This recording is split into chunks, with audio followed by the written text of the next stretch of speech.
दोस्तों नमस्कार। भारत के डिजिटल आकाश में एक नई क्रांति की दस्तक हुई है जो कई बड़ी कंपनियों को परेशान करने वाली साबित हो सकती है। दरअसल एलन मस्क की कंपनी स्टारलिंक को भारत सरकार ने जीएमपीसीएस लाइसेंस दे दिया है। जीएमपीसीएस यानी global mobile personal communication bye satellite. इसका मतलब है कि अब स्टारलिंक भारत में सैटेलाइट के जरिए इंटरनेट सेवाएं प्रदान कर सकती है, लेकिन ये मंजूरी एक दिन में नहीं मिली है। स्टारलिंक ने साल 2022 में भारत में सैटेलाइट इंटरनेट सेवाएं शुरू करने के लिए आवेदन किया था और तकरीबन 2.5 साल की लंबी प्रक्रिया के बाद 7 मई 2025 को भारत सरकार ने स्टारलिंक को लेटर ऑफ इंटेंट जारी किया। इस एलओआई के तहत यानी लेटर ऑफ इंटेंट के तहत स्टारलिंक को कुछ शर्तें जो हैं वो पूरी करनी थी। उन शर्तों के बारे में मैं आपको बताता हूं। तो उन शर्तों में शामिल है भारत में कमांड और कंट्रोल सेंटर की स्थापना करना, डेटा लोकलाइजेशन सुनिश्चित करना यानी भारतीय उपयोगकर्ताओं का जो डेटा है वो भारत में ही रहना चाहिए, किसी दूसरे देश में इस्तेमाल नहीं होना चाहिए, जाना चाहिए।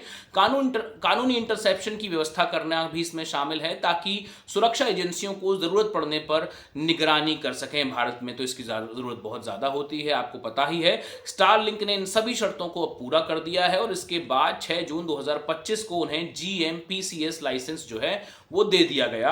अब स्टारलिंक भारत में रिलायंस जियो और भारती एयरटेल के बाद तीसरी बड़ी कंपनी बन गई है जिसे सैटेलाइट इंटरनेट सेवाएं प्रदान करने की अनुमति मिली है। लेकिन एलन मस्क के स्टारलिंक की कहानी यहीं खत्म नहीं हो रही है। स्टारलिंक को अभी कई और भी मंजूरियां लेनी बाकी हैं। इन स्पेस से सैटेलाइट संचालन की अनुमति इसमें शामिल है, प्रोविजनल स्पेक्ट्रम का आवंटन भी इसमें शामिल है, ग्राउंड गेटवे और नेटवर्क ऑपरेशन सेंटर की स्थापना भी इसमें शामिल है। इन सभी प्रक्रियाओं के पूरा होने में तकरीबन 8-9 महीने का समय लग सकता है और इसके बाद हम उम्मीद कर सकते हैं कि स्टारलिंक जो है वो भारत में इंटरनेट सेवाएं जो है वो देना शुरू कर देगी। स्टारलिंक की योजना के बारे में जो कुछ सुनने में आ रहा है उसके मुताबिक कंपनी ₹850 प्रति महीने में अनलिमिटेड डेटा प्लान पेश करने जा रही है, जो भारत के ग्रामीण और दूर दराज के इलाकों के लिए एक बड़ा बदलाव हो सकता है। आप जानते ही हैं कि दूर दराज के इलाकों में कई बार इंटरनेट की बड़ी दिक्कत हो जाती है, लेकिन इस कदम से भारत की मौजूदा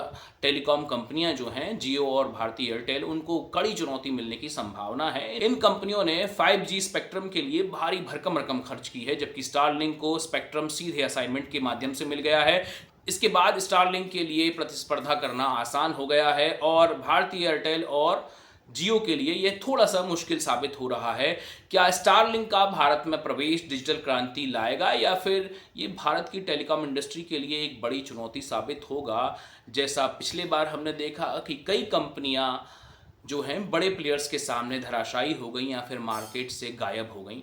आपका इस बारे में क्या सोचना है ज़रूर बताइएगा। वीडियो अच्छा लगा हो तो लाइक और शेयर करते जाइएगा और मेरे चैनल को सब्सक्राइब करेंगे तो और भी अच्छा लगेगा। मेरा नाम आदित्य है। मुझे सुनने के लिए बहुत शुक्रिया आपका।